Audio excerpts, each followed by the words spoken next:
Hola, ¿qué tal? Mi nombre es José Leonel Torres Razo, estudiante de la Prepa Salamanca del grupo de Quinto Acne, y hoy voy a hablarte acerca de la gestión del agua a nivel de cuencas. La cuenca, sea en forma independiente o interconectada con otras, es la unidad territorial más aceptada para la gestión integrada de los recursos hídricos. Las políticas para utilizar el territorio de una cuenca como base para la gestión del agua han tenido diferentes enfoques y una desigual evolución en los países de América Latina y el Caribe, por ejemplo.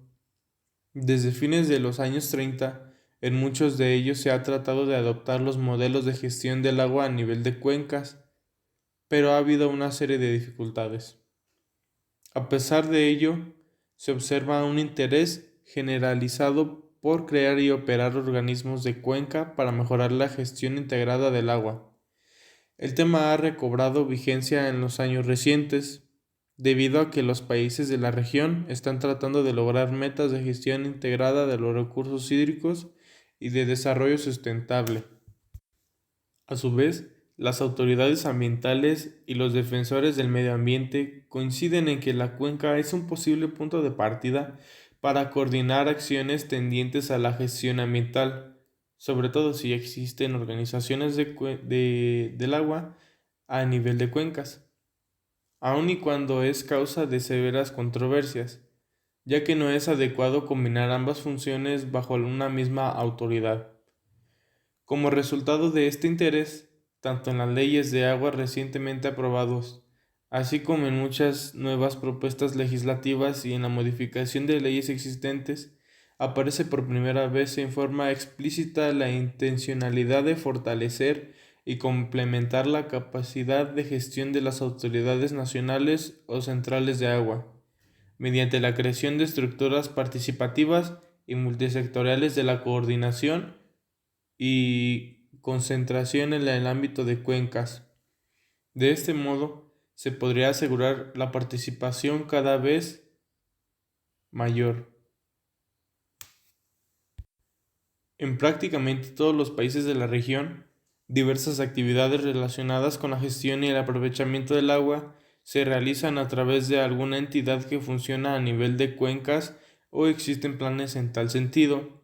Sin embargo, en donde ya ha tenido lugar este proceso de institucionalización, no ha sido simple y, en muchas partes, aún no pasan de las intenciones.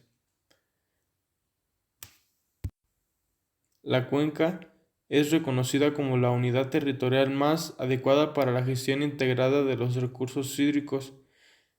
Sin embargo, que las jurisdicciones político-administrativas no coinciden con los límites territoriales de las cuencas, gran parte de las decisiones que afectan el ciclo hidrológico, el aprovechamiento del agua y a los habitantes de la cuenca no considera el interrelacionamiento que ocurre en la totalidad de este sistema integrado, como tampoco el efecto que tiene el drenaje del agua de la cuenca en franjas costeras y el mar.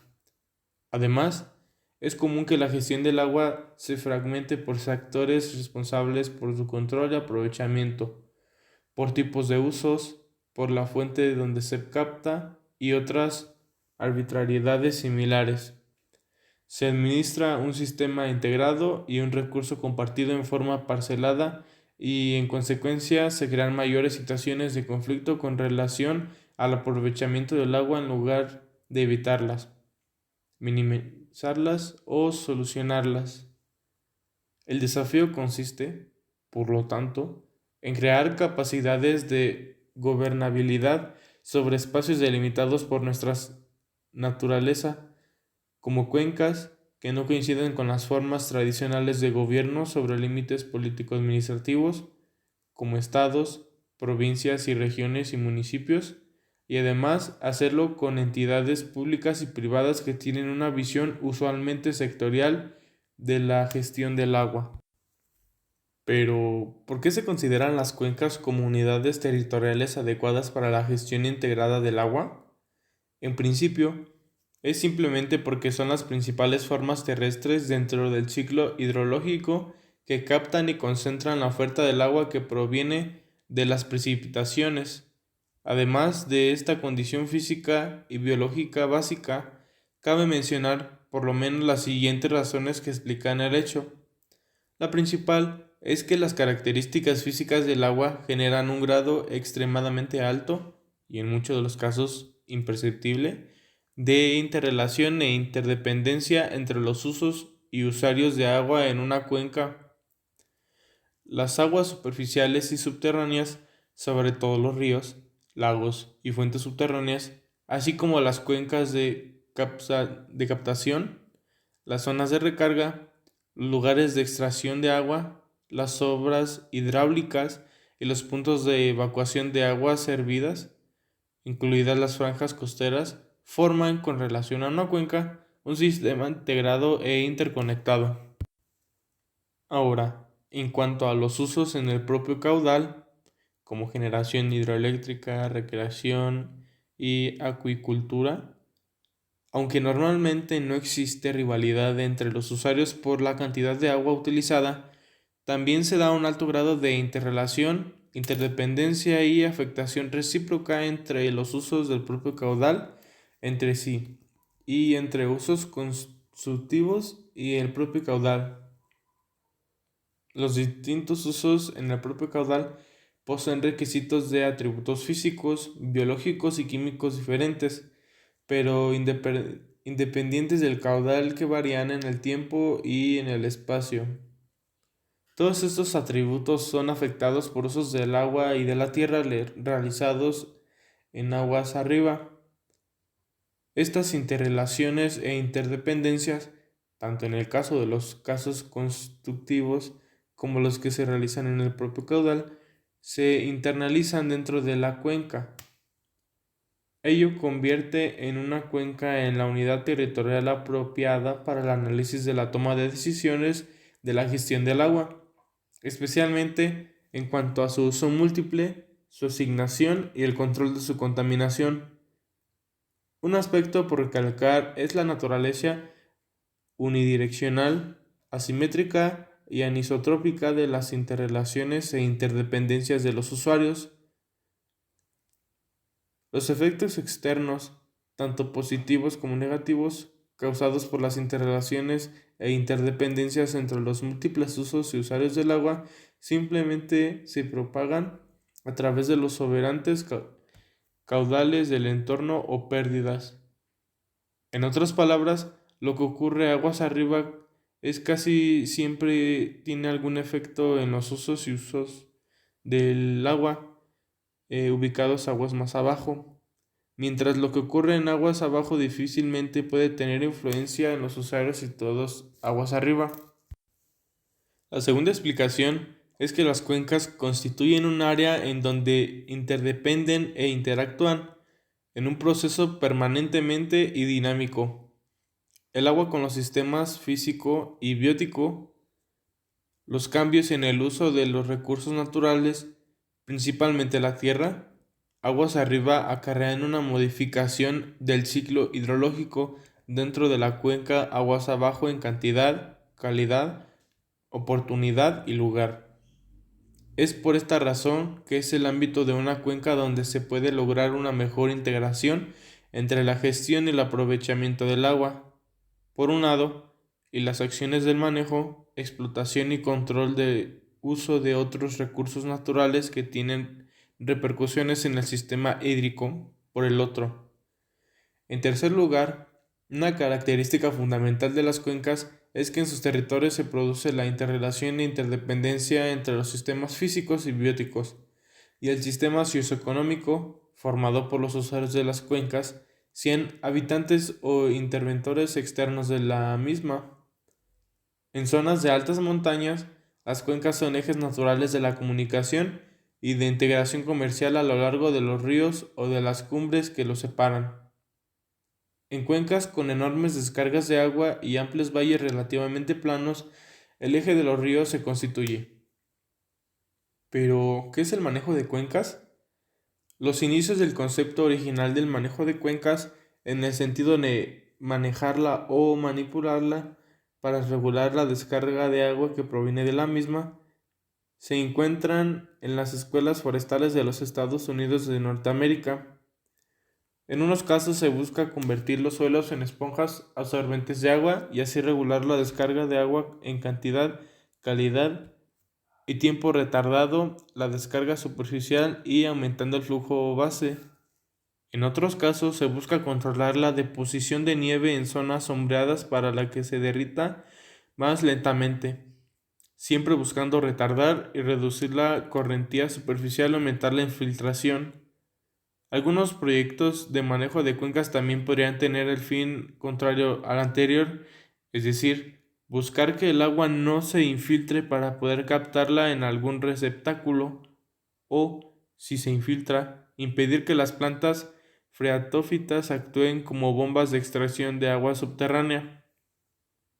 Para captar agua en zonas con mucha filtración, se impermeabiliza la superficie con una cuenca para almacenar agua en reservorios.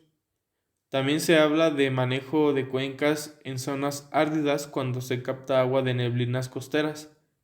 En todos los casos se orientan a usar la cuenca como una captadora para diferentes fines, principalmente para el consumo humano y para reducir el impacto de la escorrentía, protegiendo así las zonas vulnerables cerca de pendientes o cauces. Los proyectos más recientes de manejo de cuenca enfatizan cada vez más la necesidad de mejorar la calidad del agua y no solo la cantidad y tiempo de descarga. ¿Qué es la gestión integrada del agua? La Asociación Mundial para el Agua define la gestión integrada del agua como un proceso que promueve la gestión y el aprovechamiento coordinado del agua, la tierra y los recursos relacionados, con el fin de maximizar el bienestar social y económico de manera equitativa sin comprometer la sustentabilidad de los ecosistemas vitales. Por otro lado, un estudio reciente del Banco Intermediario de Desarrollo centra la atención en un aspecto ligeramente diferente y dice que la gestión integrada del agua implica tomar decisiones y manejar los recursos hídricos para varios usos de forma de que se consideren las necesidades y deseos de diferentes usuarios y partes interesadas.